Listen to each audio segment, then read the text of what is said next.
नमस्कार मित्रों, स्वागत है मेरे चैनल में जहां हम हर बार ऐसी कहानियां लेकर आते हैं जो दिल को छू जाए और आपको सोचने पर मजबूर कर दे। अगर आपको हमारी कहानियां पसंद आती है तो चैनल को सब्सक्राइब करें और बेल आइकन दबाना ना भूलें ताकि आप कोई भी कहानी मिस ना कर सकें।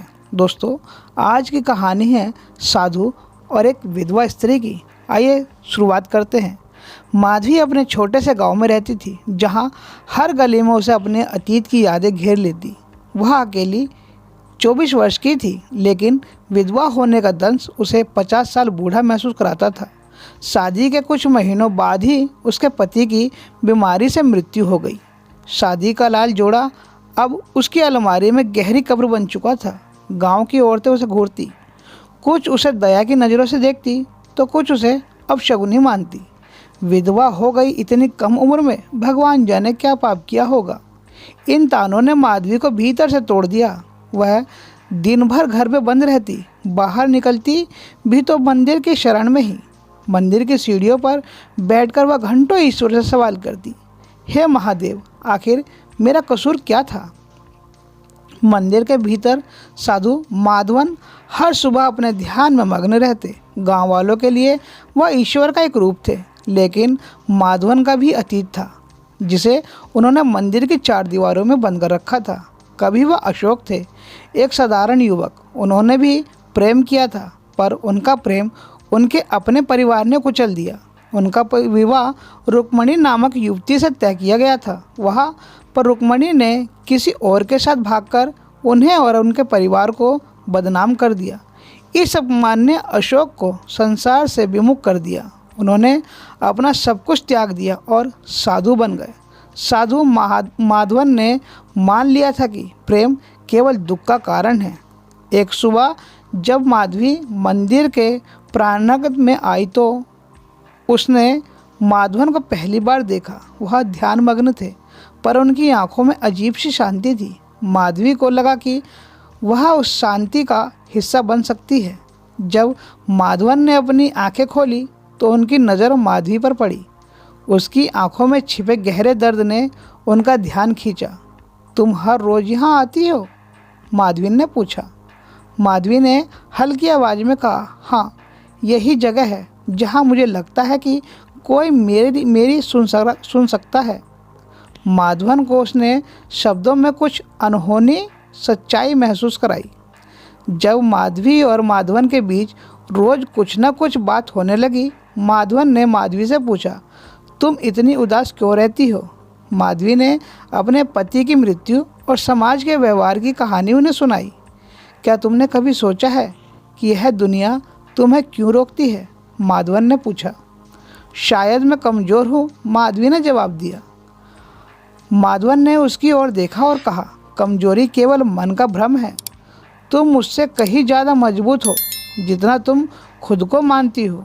माधवी को पहली बार किसी ने महसूस कराया कि वह केवल एक विधवा नहीं बल्कि एक इंसान है।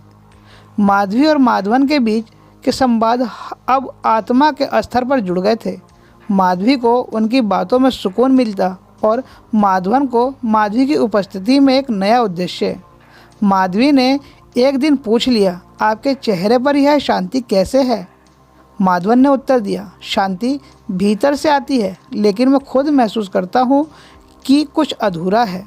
यह अधूरापन अब माधवी की उपस्थितियों में कम होने लगा था। दोनों यह समझ आने लगा कि एक दूसरे के बिना अधूरे हैं। गांव वालों ने दोनों के बीच बढ़ती नज़दीकियों को नोटिस किया। एक दिन गांव की औरतों ने माधवी को घेर लिया। तू एक विधवा है और उस साधु के पीछे पड़ी है, यह पाप है। माधवी चुप रही, लेकिन भीतर से वह टूट गई। गांव के बुजुर्गों ने पंचायत बुलाई।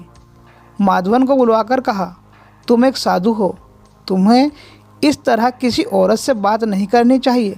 माधवन ने शांत स्वर में उत्तर दिया, क्या किसी के दुख को सुनना भी अपराध है? यदि हाँ, तो मैं अपराधी हूँ। आखिरकार माधवी और माधवन ने समाज के बंधनों को तोड़ने का निर्णय लिया। माधवी और माधवन ने गांव छोड़ने का फैसला किया। वह पास के घने जंगल में जा बसे, जहां एक पुराना आश्रम खंडर के रूप में खड़ा था। यही उनकी नई दुनिया बनने वाली थी। माधवी ने अपनी सारी घबराहट और डर को पीछे छोड़ दिया। उसने माधवन के साथ एक नई जिंदगी की शुरुआत करने का संकल्प लिया। माधवन ने उस खंडर को फिर से बसाने का पीड़ा उठाया। वह दोनों दिन रात मेहनत करने लगे। माधवी ने आश्रम की सफाई और खाना पकाने का जिम्मा लिया, जबकि माधवन ने आसपास के गांव से संपर्क कर आश्रम में ज़रूरी चीज़ें मंगवाई। धीरे धीरे जंगल में बसे इस आश्रम की चर्चा होने लगी। जो लोग समाज से थके हुए थे वह यहाँ सुकून पाने आने लगे। माधवन और माधवी की सेवा और सरलता ने इस आश्रम को आशा का केंद्र बना दिया। एक दिन जब चांदनी रात थी, माधवी ने चुपचाप माधवन को देखते हुए कहा, क्या आपको कभी पछतावा होता है कि आपने अपनी साधुता छोड़ दी? माधवन ने उसकी ओर देखा और मुस्कुराते हुए कहा, नहीं माधवी, मैंने साधुता नहीं छोड़ी। मैंने सिर्फ उसे एक नए रूप में जीना शुरू किया है। तुम्हारे बिना मैं अधूरा था। तुम्हारे साथ मुझे अपनी साधना का नया अर्थ मिला है। माधवी की आंखें भर आई। उसने पहली बार अपने दिल की बात कही। मैंने कभी नहीं सोचा था कि मैं फिर से किसी से प्रेम कर पाऊंगी, लेकिन आप मेरे जीवन में एक नई सुबह की तरह आए हैं। उन दोनों ने पहली बार अपने प्रेम को स्वीकार किया। यह प्रेम आत्मा का था, जो किसी शारीरिक सीमा से परे था। आश्रम में सब कुछ ठीक चल रहा था, लेकिन उनके पुराने गांव के कुछ लोग इस नए जीवन से खुश नहीं थे।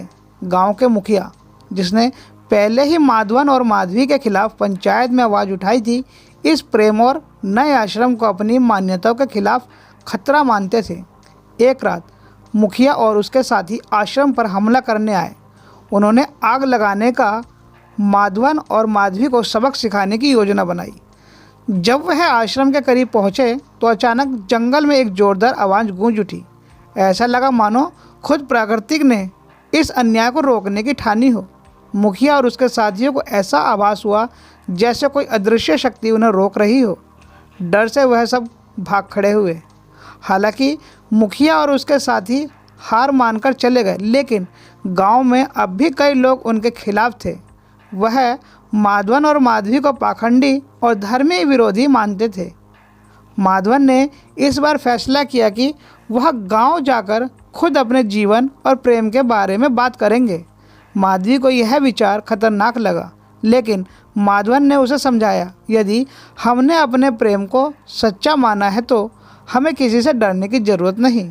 माधवन गांव के मुख्य चौराहे पर गए और सभी गांव वालों को बुलाया। उन्होंने कहा, आप लोग हमें पाखंडी और पापी मानते हैं, लेकिन क्या यह पाप है कि मैंने किसी के दुख को समझा और उसका साथी बनने गया? यदि आप इसे पाप मानते हैं तो मैं इस पाप को स्वीकार करता हूँ, लेकिन याद रखें, प्रेम कोई धर्म, जाति या स्थिति का मोहताज नहीं, यह आत्मा का बंधन है।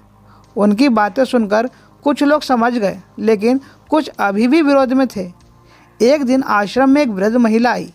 वह माधवी से मिलते ही फूट फूट कर रोने लगी। उसने बताया कि उसकी बेटी भी विधवा हो गई है और समाज ने उसे अकेला छोड़ दिया। माधवी ने उसे महिला को गले लगाते हुए कहा, अब आपकी बेटी अकेली नहीं, उसे यहाँ ले आइए, हम उसे एक नया परिवार देंगे। धीरे धीरे आश्रम ऐसे ही लोगों का घर बनने लगा जिन्हें समाज ने ठुकरा दिया। समय बीतने के साथ गांव वालों ने देखा कि माधवन और माधवी का काम इतना पवित्र और निस्वार्थ था, जो लोग पहले उनके खिलाफ थे अब उनकी तारीफ करने लगे। मुखिया ने एक दिन आश्रम आकर माफ़ी मांगी और कहा, आपने हमें सिखाया कि प्रेम और सेवा सब कुछ ही असली धर्म है। हमने आपको गलत समझा। माधवी और माधवन ने अपने जीवन को सेवा और प्रेम के प्रतीक में रूप में समर्पित कर दिया। उन्होंने साबित कर दिया कि प्रेम की ताकत समाज के सबसे कठोर बंधनों को भी तोड़ सकता है। उनकी कहानी केवल एक साधु और विधवा की कहानी नहीं थी, बल्कि यह एक संदेश था कि सच्चा प्रेम किसी नियम, धर्म या परंपरा से बंधा नहीं होता। उनके आश्रम का नाम प्रेमाधाम रखा गया। वहाँ से सिखाया जाने लगा, हर पाठ केवल प्रेम, करुणा और मानवता का था। उनका जीवन एक ऐसी मशाल बन गया जो आने वाली पीढ़ियों को यह सिखाती रही कि प्रेम हर बाधा को पार कर सकता है। दोस्तों, ऐसी ही वीडियो को सुनने के लिए चैनल सब्सक्राइब करें, बेल आइकन दबाएं और कमेंट में बताएं कि वीडियो आपको कैसी लगी। और हाँ, शेयर करना ना भूलें। धन्यवाद।